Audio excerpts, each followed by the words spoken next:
My parents called it checking in, but finding my coffee mug moved 3 inches to the left felt like a violation. They claimed they were just dropping off groceries. Yet I never gave them a key. I realized love was their excuse for total control, so I disappeared without a word.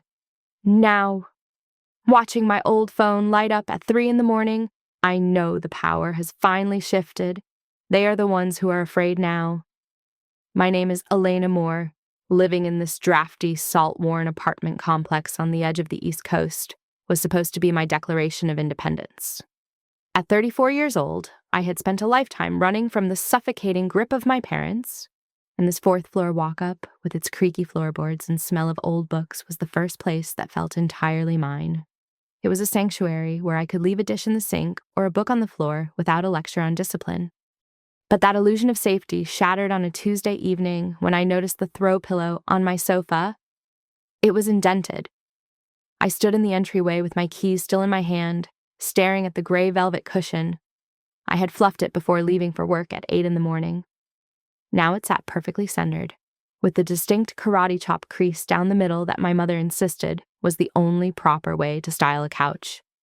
My heart hammered against my ribs. There were no signs of forced entry. The deadbolt had been locked. The windows were painted shut. Yet the air in the apartment felt stale, tainted by a familiar floral perfume that made my stomach turn. I grabbed my phone and dialed my mother. "Elena, honey, is everything okay?"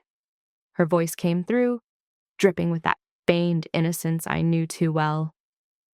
"Were you in my apartment today?" I asked, my voice trembling with suppressed rage. There was a pause on the other end, just long enough to confirm my suspicion. "Well, your father and I just happened to be in the city for an appointment. We thought we would drop by and, just check on things." I snapped. "I did not give you a key. How did you get in?" "Oh, don't be so dramatic," she scoffed, the sweetness evaporating instantly. "We made a copy from the spare you gave Uncle Jerry last Christmas, just for emergencies. Elena, we worry about you living all alone in that city. It's not safe. You stole a key from Jerry." "We didn't steal it," she said, her tone sharp. "We borrowed it. And honestly, it is a good thing we did. Your refrigerator was disgraceful. We stocked it with some decent food. You should be thanking us instead of acting like a paranoid child." I hung up. I did not check the fridge. I did not want to see their charity, which was just a Trojan horse for their control. I felt the walls closing in. It brought back the memories of high school, coming home to find my journals read and highlighted, my drawers reorganized, my privacy stripped away in the name of good parenting. They called it love. I called it surveillance. For the next week, I lived in a state of high-functioning anxiety. Every time I unlocked my door, I hesitated. I started placing small traps. A piece of clear tape on the bottom of the door frame, a hair placed specifically on the handle of my nightstand. Every day, I came home to find them undisturbed, but the feeling remained. It was a phantom itch under my skin. I knew they were smart. They would wait until my guard was down. I decided to invest $300 in a high-definition hidden camera disguised as a USB charger. I plugged it into the outlet facing the living room and kitchen, the blinking light concealed behind a stack of magazines. 2 days later, while sitting at my desk at work, I received a motion alert on my phone. My hands shook as I opened the app. The live feed loaded, grainy at first, then sharpening into a terrifyingly clear image. It was 2 in the afternoon. My parents were there, but they were not dropping off groceries. They were not checking the locks. My father was standing at my desk, rifling through my bank statements. He held a paper up to the light, squinting at the numbers. My mother was in the background, but she was not cleaning. She was holding my laundry basket, lifting my clothes, inspecting them. She is spending too much on coffee. I heard my father's tinny voice through the phone speaker. "Look at this statement, Martha. It is irresponsible. I told you." My mother's voice drifted over. "She is unraveling. We need to step in." I watched them violate my sanctuary with casual entitlement. They moved through my home not like guests, but like owners inspecting a failing property. I closed the app and placed the phone face down on my desk. The nausea was overwhelming. They were not just visiting. They were building a case against my independence. I invited them over the following evening. I did not tell them why. I simply said we needed to talk, and they arrived with a lasagna and that same suffocating air of benevolence they wore like armor. We sat in the living room. I did not offer them a drink. I did not turn on the music. I wanted the silence to be heavy enough to crush their excuses. I know you have been coming in here when I'm at work, I said, my voice steady despite the tremor in my hands. I saw the footage. My mother froze, her hand hovering over the lasagna foil. My father did not flinch. He just adjusted his glasses and looked at me with the weary disappointment of a CEO dealing with an unruly intern. Footage, my father asked, his tone flat. So you are spying on us now? That is a new low. Elena, I am spying on you, I asked, incredulity rising in my throat. You were going through my bank statements? You were going through my underwear drawer? That is not checking in. That is an invasion. We were looking for signs that you are taking care of yourself, my mother interjected, her eyes instantly brimming with tears. It was a performance I had seen 1,000 times. You have been so distant lately. We just wanted to make sure you weren't in trouble. A mother worries. She worries when her daughter shuts her out. I am 34 years old, I said. I pay my own rent. I have a job. I do not need you auditing my life. And a fine job you are doing of it, my father snapped, dropping the facade of calm. Spending $4 a day on coffee renting in this neighborhood. We have a standard to maintain. Elena, people talk. If you ruin your credit or get into trouble, it reflects on us. It reflects on the family. There it was. It was never about my safety. It was about their image. I was not a person to them. I was a liability they needed to manage. You are being hysterical, my mother said, pulling a tissue from her purse and dabbing at dry eyes. You are always so sensitive. We bring you food. We clean this dusty apartment. And this is the thanks we get. You treat us like criminals. You broke in, I repeated, emphasizing every word. We used a key, my father shouted, standing up. Family does not break in. You are ungrateful. We are leaving. When you calm down and realize how lucky you are to have parents who actually care, you can call us to apologize. They stormed out, leaving the lasagna on the coffee table as a final, passive-aggressive gift.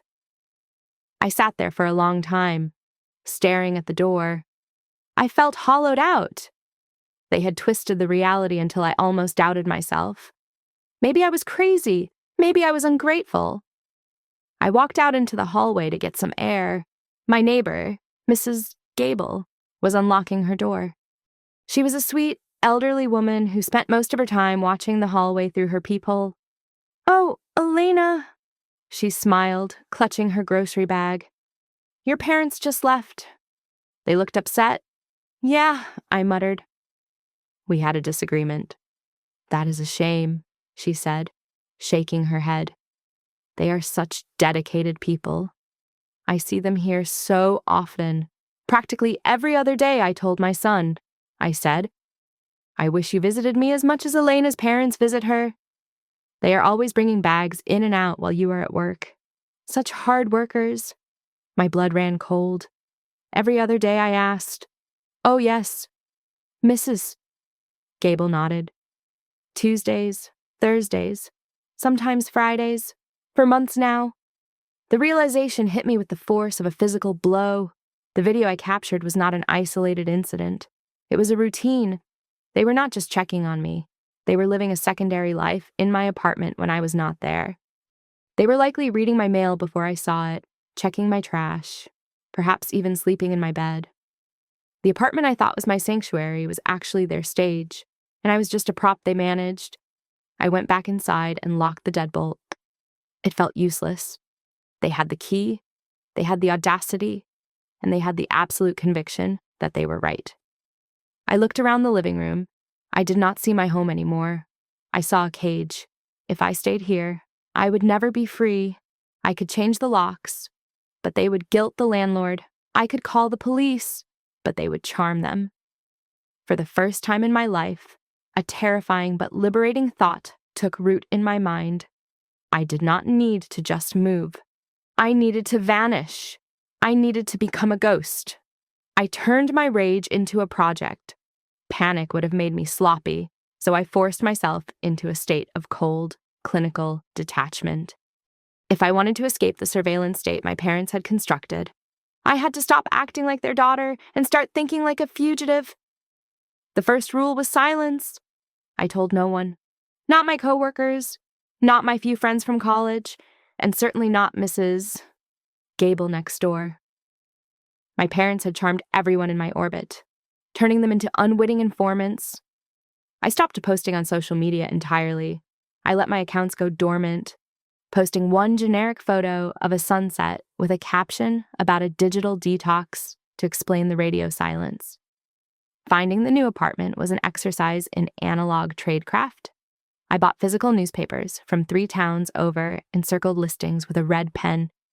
I avoided the trendy downtown lofts my father approved of and looked for places in the sprawling, nondescript suburbs 40 minutes west. I found a duplex on a street with no streetlights and a landlord named Mr. Henderson who still used a flip phone and accepted rent in money orders. "You got a reference?" Mr. Henderson had asked, squinting at me through the screen door.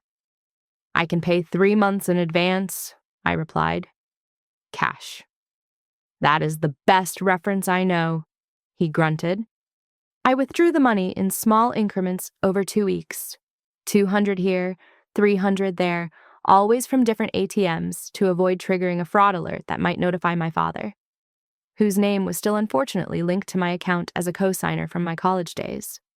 I hired a moving company that did not have a website, just a phone number painted on the side of a rusted white van. I met the owner, a man named Sal, in a diner parking lot. "Cash on arrival," Sal told me, chewing on a toothpick. "No questions asked. We move you at 4 a.m. Dark." "Perfect," I said. For 2 weeks, I lived a double life. By day, I went to work, bought my usual latte, and answered my mother's suffocating text messages with compliant, boring emojis. By night, I packed. I packed silently, wrapping my dishes in towels instead of bubble wrap to avoid the popping sound. I dismantled my life box by box, stacking them in the back of my walk-in closet where the hidden camera couldn't see. I bought a prepaid phone from a convenience store. I entered only 2 numbers into it, Sal the mover and my new landlord. I kept my old smartphone charged and active, leaving it on the nightstand every night so the GPS would show I was exactly where I was supposed to be. The night before the move was surreal. The apartment was stripped bare, echoing with the ghost of the person I used to be. I sat on the floor eating a granola bar, staring at the spot where the camera was hidden. I knew they were probably checking the feed right now, seeing a dark, quiet room, secure in the knowledge that their little bird was safe in the cage. "Enjoy the show," I whispered to the empty room. I felt a strange cocktail of grief and exhilaration. I was grieving the relationship I wished I had, but I was celebrating the end of the one I actually had. Before I left for the final time, waiting for Sal's van to pull up in the pre-dawn darkness, I set the stage. I made the bed perfectly. I left a few dishes in the sink to make it look like I had just rushed out. And then I planted the seed. I opened my laptop and printed a falsified email I had spent 3 hours crafting. It was a confirmation for a job interview in Seattle, Washington, dated for 2 days from now. I left it on the kitchen counter, right next to the coffee maker, slightly under the sugar bowl, as if I had tried to weigh it down, but failed to hide it. My phone buzzed. It was Sal. "I am downstairs," he said. "You ready? I have been ready for years," I replied. I took my old phone, plugged it into the charger in the living room, and turned the ringer on silent. I left it there, the GPS beacon beaming a lie to my parents. Then I walked out the door, locking it behind me for the last time. I did not look back. The first morning in the new apartment was the quietest moment of my life. I lay in bed for 20 minutes, just listening to the sound of the rain hitting the roof. There was no dread in my chest. There was no instinctive urge to hide my journal or check if I had made the bed to military standards. The lease was signed under the name E. Miller, a small deception that felt like a shield. Mr. Henderson did not ask for ID, just the envelope of cash, and that anonymity was the most expensive luxury I had ever purchased. I walked into the kitchen and made a cup of instant coffee. It was cheap, bitter sludge that my father would have called poison, but I drank it black, leaning against a counter that still had a layer of dust on it. I left the spoon in the sink. I did not wash it immediately. I stared at that dirty spoon for a full minute, waiting for the criticism to materialize from the air. "Just a spoon," I whispered to myself. "It is just a spoon." The silence was absolute. For the first 2 days, the lack of digital noise was physically painful. I kept reaching for my pocket, my fingers twitching for a device that was no longer there. I had left my old life and my old phone plugged into the wall of an empty apartment 40 miles away. My new phone, a burner flip phone with a plastic casing, sat on the table like a toy. It did not ring. It did not vibrate. There were no frantic texts asking where I was, no passive-aggressive voicemails about my lack of gratitude. I began to believe that the decoy letter had worked. They must have found the Seattle interview confirmation. They were probably scrambling to look up flights to Washington or calling my old office to scream at a receptionist. The thought brought a dark, twisted satisfaction, but also a lingering anxiety. It felt too easy. I forced myself to build a new routine, one that bore no resemblance to the life Elena Moore had lived. I used to run at 6 in the morning because my mother said it was the most productive time of day. Now, I ran at 8 in the evening. I jogged through the dimly lit streets of my new neighborhood, wearing a hooded sweatshirt instead of my expensive reflective gear. I bought groceries at a discount store where the vegetables were slightly bruised, and I cooked meals that were heavy on carbohydrates and completely lacking in nutritional balance. One afternoon, I sat on my balcony, a rusting metal platform overlooking a parking lot, and read a trashy romance novel. I did not highlight anything. I did not try to learn from it. I just existed. "Nice night for it," a voice called out from below. I jumped, my heart hammering. It was just a neighbor, a man in his 50s taking out his trash. "Yeah," I called back, my voice sounding rusty. "It is." He nodded and walked away. He did not ask who I was. He did not ask why I was reading trash. He did not care. That indifference was healing. I felt the tension in my shoulders, a knot that had been there since I was 16, finally start to loosen. By the 4th day, I started to feel a dangerous emotion safety. I unpacked the last of my boxes. I hung a painting I had found at a thrift store, a chaotic abstract piece that my parents would have hated. I stood back and admired it. This was my space, my dust, my dirty spoon, my silence. But as the sun went down on the 5th day, the silence shifted. It stopped feeling peaceful and started feeling heavy. The air grew thick. I looked at the burner phone. It was still silent, but the stillness felt charged, like the atmosphere before a thunderstorm breaks. I had not heard a peep from the world I left behind, and in the back of my mind, I knew my parents. They were not people who accepted defeat. They were people who escalated. I locked the door and checked it twice. The peace was real, but I had the sinking feeling that it was merely the eye of the hurricane. The calm before the storm lasted exactly 5 days. On the 6th evening, the digital levees broke. I was sitting at my wobbly kitchen table, scrolling through a recipe for vegetable stew on my laptop. I had synced my old phone number to the computer before abandoning the device, creating a window into the chaos I had left behind. I knew the moment they arrived at my old apartment because the message application on my screen suddenly sprang to life, scrolling so fast it was almost a blur. The first text was from my mother at 6 in the evening. We're downstairs. Buzz us in. We brought the winter coat you forgot, or at least the one we think you need. I stared at the screen, taking a sip of water. I did not move. 3 minutes later, the tone shifted. Elena, the buzzer is not working. Come down. Then, 10 minutes later, the first crack in their composure appeared. We used the key. It does not work. Elena, if you change the locks without telling us, we are going to have a very serious discussion about respect. I could imagine them standing in that drafty hallway, jamming the copy of the key they had stolen into a lock that no longer existed. The formatting on the screen showed a missed call from my father, then another, then a voicemail notification popped up. I clicked play, the audio tinny through my laptop speakers. Elena. My father's voice was tight, the sound of a man trying to wrestle control from a situation slipping through his fingers. This is ridiculous. We are standing out here like fools.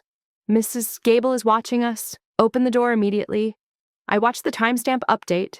They had been there for 20 minutes. They must have found the super, or perhaps the landlord of the building I had vacated. A new text from my mother appeared. This one riddled with typos, her fingers moving too fast. The landlord says you moved. He says you left days ago. He won't tell us where. He says he can't give out tenant information. I told him we are your parents. Who is he to keep our daughter from us? I felt a surge of cold adrenaline. The new landlord they were referring to was likely the property manager of my old complex, a man who followed the law rather than their emotional demands. They were hitting a wall they could not manipulate. My father called again. This time, the call came from a number I did not recognize, probably a burner or a business line, thinking I was screening his usual number. I watched the incoming call notification pulse on the screen like a heartbeat. I let it ring until it went to voicemail.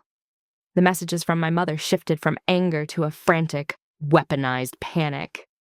Elena, are you in trouble? Did someone make you do this? We are so worried. Please, baby, just text me back. Just one letter, please. It was a masterclass in guilt. If I had been the person I was a week ago, I would have broken. I would have called them, apologized, and soothed their manufactured anxiety. But I looked around my quiet, dimly lit apartment. I saw the cheap painting on the wall. I heard the hum of my own refrigerator. I was safe. They were the ones who were lost. I read every word, but I did not type a single character in response. I was a ghost. I watched their power dissolve into a stream of desperate pixels. Then, the final escalation came at 9 p.m, a text from my father, short and brutal. We are calling the police.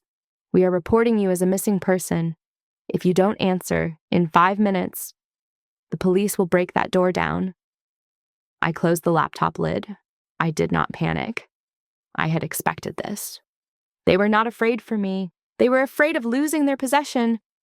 They were calling the authorities not to save me, but to retrieve me. I walked to the window and looked out at the empty street, waiting for the inevitable unknown number that would belong to a detective. The game had truly begun. The call came through on my laptop just after 10 in the evening. It was a restricted number, bypassing the silence of my burner phone and ringing through the digital link I had kept open.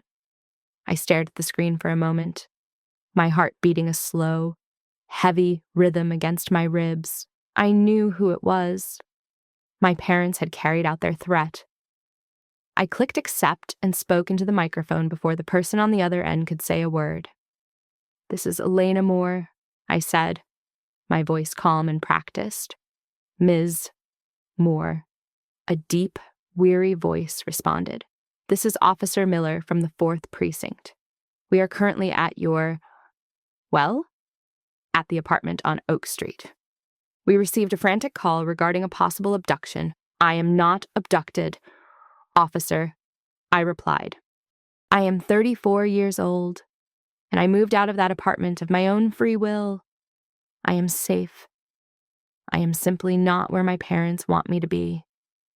There was a pause on the line, the sound of static and distant sirens filling the silence. I could almost picture the scene, my mother weeping into a handkerchief, performing the role of the devastated matriarch, while my father likely stood with his arms crossed, demanding resources and attention. "Okay," Officer Miller said, his tone shifting from urgent to administrative. "Your parents are here insisting that you would never leave without telling them. They claim there were signs of a struggle. The only struggle was my attempt to set boundaries." I said, "Officer, if you check the kitchen counter, you will find a job interview confirmation for Seattle. It is fake," but I left it there to give them a reason. The truth is, my parents have been entering my home without my permission for months. They copied a key I gave to a relative. They went through my financial records. I left to get away from them. "I see," the officer said. The skepticism in his voice had evaporated. He was a professional, and he recognized the difference between a crime scene and a domestic dispute. "Miss Moore, since you have verified your safety, I am going to close this file. I have to inform the reporting party that you have been located and are not in danger. Do you want me to give them your current location?" "Absolutely not," I said sharply. "If you give them my address, I will file a complaint against the department. I am hiding from them for a reason." "Understood," he said. "I will let them know you are safe and that you do not wish to be contacted. Have a good night, Ms. Moore." The line went dead. I sat back in my chair and waited. I knew the relief of my safety would not last long for them. The moment the police officer told them I was alive and simply ignoring them, the narrative would shift. A loving parent would be relieved their child was not dead. A controlling parent would be furious that their child had disobeyed. It took less than 5 minutes. My email inbox, which had been silent all evening, pinged with a new message, then another. Then a voicemail notification appeared on the screen. The police had left, and the mask had fallen completely. I played the voicemail from my father. You ungrateful little brat," his voice exploded from the speakers, distorted by rage. "Do you have any idea how embarrassing that was? The police looked at us like we were the criminals. You made us call the cops. You wasted their time, and you made us look like fools in front of the neighbors, Mrs. Gable was watching the whole thing. There was no, "Thank God you are safe." There was no, "We were so scared." There was only the humiliation of losing face. I opened the email from my mother. The subject line was simply, "How dare you?" "Elena, I do not know what kind of mental break you are having, but you have crossed a line. We were worried sick, and you were playing games. The officer said you accused us of stalking after everything we have done for you, after the groceries, the cleaning. You are sick. You need help. Come home immediately and apologize to your father, or we are cutting you off from the family trust." I read the words twice. They were not angry that I was gone. They were angry that I had exposed them. They were angry that a stranger with a badge had told them no. The police officer had established a boundary they could not bulldoze, and that loss of power stung them more than the loss of their daughter. I closed the laptop. For the first time in years, the guilt did not come. Usually, their anger would make me crumble, make me feel like the bad child they always said I was. But tonight, seeing their rage stripped of its "we love you" camouflage, I felt nothing but clarity. They did not want me back because they loved me. They wanted me back because they owned me, and the property had walked off the lot. I looked at the dark screen of the laptop. "I am not coming back," I whispered to the empty room. I reached out and disconnected the internet cable from the wall. The connection was severed. I was finally, truly alone. And for the first time, alone felt like victory. I waited exactly 48 hours after the police intervention before I made my move. In the past, this period would have been filled with my weeping apologies and their stern lectures. Now, it was just tactical silence. I went to a public library 3 towns over, paid for a guest pass with cash, and logged into a temporary email account I had created specifically for this purpose. I did not write a letter. I wrote a contract. Subject terms of contact. I am safe, healthy, and employed. I have left because you repeatedly violated my privacy, entered my home without permission, and monitored my finances. I am not a missing person. I am a woman who has chosen to leave. Here's the only way we will have a relationship moving forward. 1. You will not attempt to find my address. If you hire a private investigator, I will file a restraining order. 2. You will not contact my friends, my employer, or the police. 3. You will wait for me to contact you. If you send more than one email a week, I will block you permanently. This is not a negotiation. It is a boundary. I hit send. I did not feel fear. I felt the cold, hard satisfaction of a judge delivering a verdict. The reaction was immediate and nuclear. My father replied first. He did not use the subject line. He just started typing in all capital letters. "You have lost your mind," he wrote. "We gave you everything. We paid for your college. We supported you when you failed that internship in New York. And this is how you repay us with threats? You are a disgrace. Do not think you can dictate terms to me. I am your father." My mother followed minutes later, her email a wall of text that swung wildly between guilt and aggression. "Elena? How can you be so cruel? I have not slept in 3 days. Your father is beside himself. We only checked on you because we love you. You are throwing away your family for what, some rebellious phase at 34? If you do not call us right now, do not bother coming to Thanksgiving. You are being incredibly selfish and ungrateful." I sat in the quiet library, the hum of the air conditioner, the only sound. I read their words, but I did not absorb them. They were trying to hook me, to drag me into a debate where they could twist my logic and wear me down. I did not reply. I simply closed the tab. This silence was different from the silence of hiding. This was the silence of a wall. I let a full week pass. I went to work at my new job, a quiet administrative role I had secured under my new lease name. I walked in the park. I slept 8 hours a night. 7 days later, I logged back in. There were 14 emails. The first 10 were more of the same threats to cut me out of the will, insults about my character, demands for an apology. But as I scrolled up to the most recent messages, I noticed a shift. The target had moved. They were no longer attacking me. They were attacking each other. My mother had forwarded an email chain to me, perhaps by accident, or perhaps in a desperate bid to get me to side with her. "Your father is impossible," she had written to her sister, copying me in. He drove her away. I told him checking the bank statements was too much. He never listens. He pushed her too hard, and now I am the one suffering. He just screams at the walls. My father, not to be outdone, had sent a separate email 2 hours later. "Your mother is hysterical. She coddled you your whole life, made you soft. If she had let me discipline you properly when you were a teenager, you would not be pulling this stunt. She is weak, and she made you weak."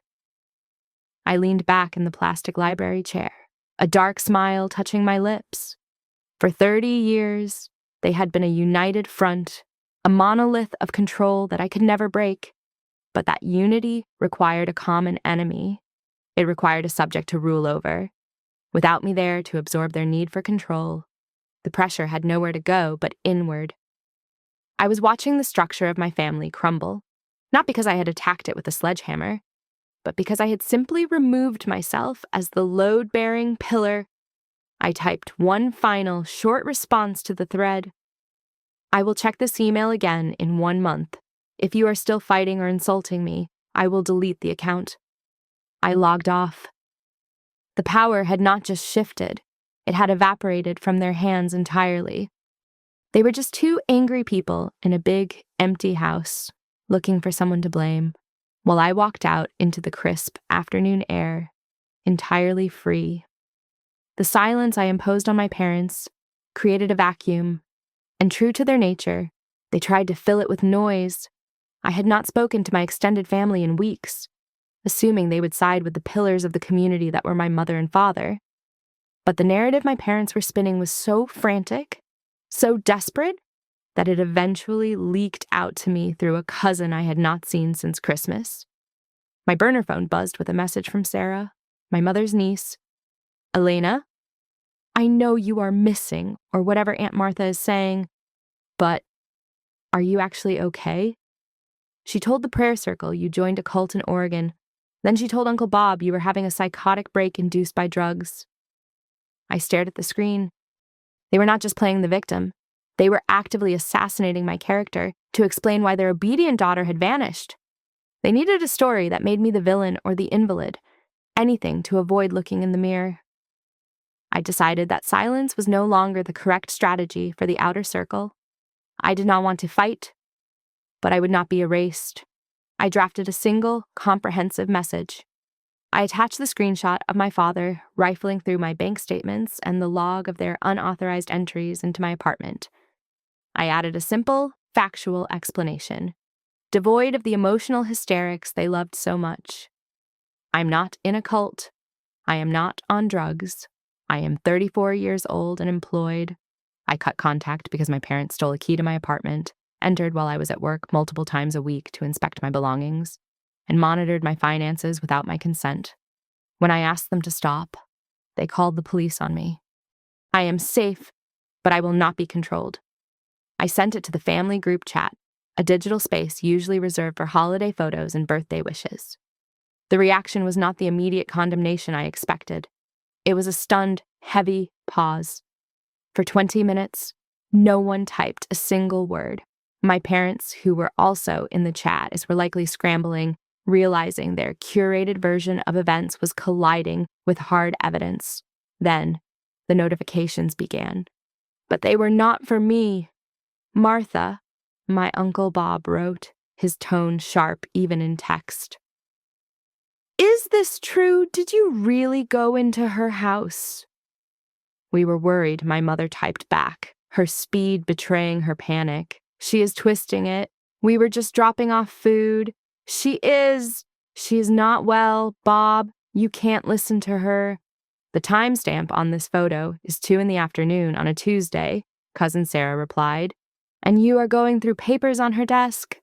That does not look like dropping off food." "Aunt Martha?" The tide turned with a speed that left me breathless. These people knew my parents. They knew the intensity, the perfectionism, the subtle digs at family gatherings. They had just never seen the raw mechanics of it before. Now that the curtain was pulled back, the perfect parent's mask dissolved instantly. Then came the final nail in the coffin. It came from Aunt Clara, my father's estranged sister who rarely spoke at family events. "They did the same thing to me," Clara wrote. The chat went dead silent again. "When I lived with them for 6 months after my divorce," Clara continued. "I came home early one day and found David going through my journal. He told me he needed to make sure I wasn't backsliding into depression. They kicked me out when I put a lock on my door. I never told anyone because I was ashamed. I thought it was my fault." I felt a lump form in my throat. I had thought I was the only prisoner, but I was just the latest one? That is a lie. My father typed, his caps lock likely on by accident or rage. Clara was unstable. "We helped her. You are all betraying family loyalty. Loyalty is not submission. David." Uncle Bob replied. I watched the screen as the power dynamic of my entire extended family shifted in real time. My parents had relied on isolation to maintain control. They relied on me being too embarrassed to speak and everyone else being too polite to ask. By simply stating the facts and stepping back, I had given everyone permission to see the truth. I did not type another word. I did not need to. The conversation continued without me, spiraling into a referendum on my parents' behavior. Questions were asked about other incidents, other estrangements. My parents were typing furiously, defending, blaming, attacking, but every message just dug the hole deeper. They looked unhinged. They looked like exactly what they were, two terrified control freaks losing their grip on the world. I put the phone down on my new coffee table. My reputation was not ruined. In fact, for the first time, I felt seen. The shame that had weighed on me for decades began to evaporate. replaced by the validation of a dozen people who finally understood. My parents were no longer the authors of my story. They were just characters in it, and not very well-liked ones at that. I agreed to meet them on a Thursday afternoon in a rented conference room at a community center halfway between my new life and their old one. I did not come alone. I hired a professional mediator, a woman named Mrs. Vance, who had eyes like flint and a demeanor that tolerated no nonsense. She sat at the head of the table, a silent witness to ensure that the history of my childhood could not be rewritten in real time. My parents arrived exactly 2 minutes late, a power move designed to make me wait. When the door opened, the air in the room instantly became heavier. My mother looked smaller than I remembered, wearing a cardigan that seemed too big for her, a visual cue intended to signal her frailty and suffering. My father walked in with his jaw set tight, carrying a briefcase, as if he were here to negotiate a merger rather than a relationship with his daughter. My mother moved to hug me immediately. "Elena!" she cried out, her arms open. "Oh, thank God. Look at you. You look so thin." I took a step back, keeping the table between us. "Please sit down," I said, my voice showing no inflection. She froze, the rejection hitting her like a slap. My father scoffed, pulling a chair out aggressively. "So this is how it is?" my father asked, gesturing to Mrs. Vance. "You bring a stranger to watch us. We are a family. Elena, we do not need a referee." "We do," I replied, taking my seat. "Because for 34 years, you have confused love with ownership. Mrs. Vance is here to ensure that when I speak, I am actually heard." My mother dabbed at her eyes with a tissue. We just wanted to make sure you were safe. Is it a crime to worry? We saw that horrible apartment you were living in, the dust, the neighborhood. We only wanted to help you." "You did not want to help me," I corrected her, keeping my hands folded on the table. "You wanted to curate me. You stole a key from Uncle Jerry. You entered my home without my knowledge more than 20 times in 3 months. You went through my trash. You read my bank statements. You criticized my spending on coffee while claiming you were there to drop off lasagna. We were protecting you." My father slammed his hand on the table. The sound echoed in the small room, but I did not flinch. I had practiced this reaction in the mirror for a week. "You are naive. You do not understand how the world works. If we didn't check on you, you would have failed." "I have a job," I said calmly. "I pay my own bills." "I have never asked you for money in 10 years. The only failure in my life was my inability to set boundaries with you sooner. How can you say that?" my mother wailed, her voice pitching up. "After everything we sacrificed, we gave you piano lessons. We sent you to the best camps. We devoted our lives to you. You devoted your lives to molding me," I said. "And when the mold didn't fit, you tried to break me to make it work. You called the police on me. Mom, you told them I was missing because I didn't answer a text message for 6 hours. That is not love. That is control." The room fell silent. My father opened his mouth to retort, to launch into his usual lecture about gratitude and respect, but the words seemed to die in his throat. He looked at Mrs. Vance, who was taking notes, and then he looked at me. For the first time, he saw that the dynamic had flipped. I was not the teenager shrinking in the kitchen while he yelled about a B+ on a report card. I was a stranger who knew all his secrets. "We just want to fix this," my mother whispered, her strategy shifting from attack to pity. "Tell us what to do. We will do anything. Just come home for Christmas. We can start over." I looked at them. I searched for any sign of genuine remorse, any acknowledgement that they had violated my basic human rights to privacy and dignity, but I saw only panic. They were terrified of the empty nest, terrified of the judgment of their peers, and terrified that they could no longer pull the strings. "There is no starting over," I said. "There's only moving forward, separately." "You are making a mistake," my father said, his voice low and trembling with suppressed rage. "You walk out that door, and you are on your own. No safety net, no inheritance, nothing. I have been on my own since the moment I realized you preferred a puppet to a daughter," I said. I waited for an apology.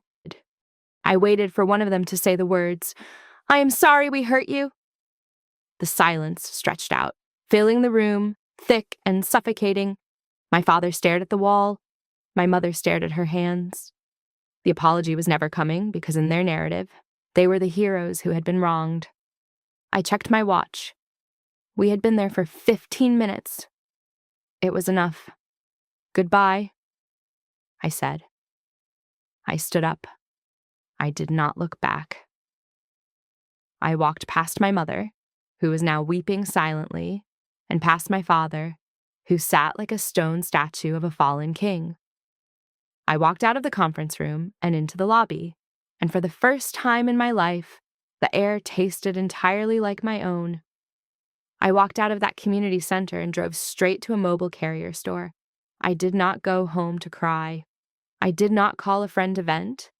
I simply walked up to the counter and requested a new number for the second time in 2 months. This time, however, I did not keep the old one active for GPS tracking or for listening to voicemail. I had the clerk wipe the old SIM card and toss it into the trash bin behind the counter.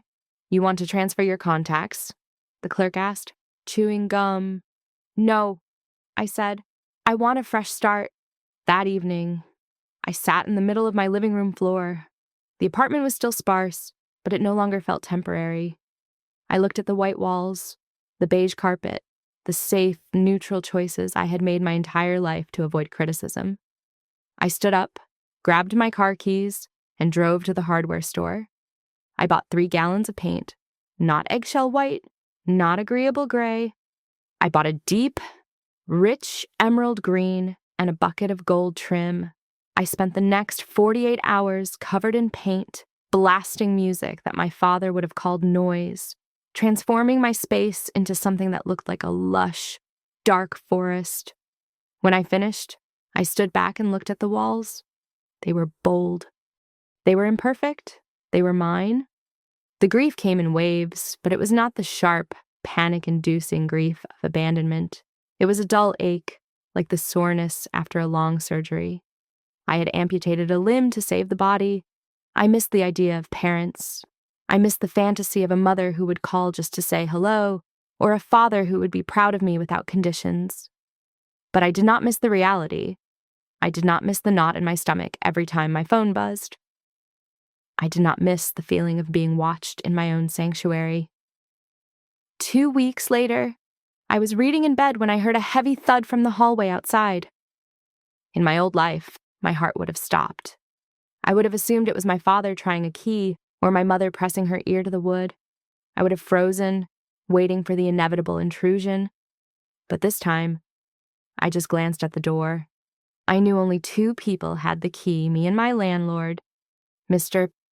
Henderson, who lived 3 towns away and had no interest in my life. The noise was just a neighbor dropping a package. "It is just a box," I said aloud, turning the page of my book. My pulse did not race, my hands did not shake. The realization washed over me with the warmth of the morning sun. I was safe. I realized then that family is not a biological mandate. It is not a suicide pact where you must endure abuse simply because you share DNA. Family is earned. It is built on respect, on boundaries, and on the mutual understanding that we are individual human beings, not property. My parents believed they owned me. They believed their anxiety gave them the right to dismantle my privacy by walking away. I had not just saved my sanity, I had reclaimed my personhood. I started taking pottery classes on Tuesday nights. I made friends with a woman named Sarah who had no connection to my past. When she asked about my parents, I did not lie, but I did not elaborate. "We are not in touch," I told her. "It is better this way. I get it. she said, and left it at that. The silence from my old life was permanent now. I knew they were out there, likely still telling stories to anyone who would listen, painting themselves as the martyrs of an ungrateful child. They were probably still angry, still blaming each other, still stuck in the toxic cycle they had built. But their anger was a storm happening in a teacup thousands of miles away from my ocean. I walked out onto my balcony and looked at the suburban skyline. I breathed in the cool night air. I had no safety net, no inheritance, and no approval. I had never been richer. I learned that you do not always get closure. You do not always get the apology you deserve. Sometimes you just have to build a door, walk through it, and lock it behind you. Sometimes the greatest revenge is living freely and never looking back. Thank you so much for listening to this story. I want to know where you are tuning in from today. Drop your country or city in the comments below so we can see how far this community reaches. If you enjoyed the story and want to hear more, please make sure to subscribe to Victoria Revenge Stories, hit that like button, and smash the hype button to help this video get recommended to more people. See you in the next one.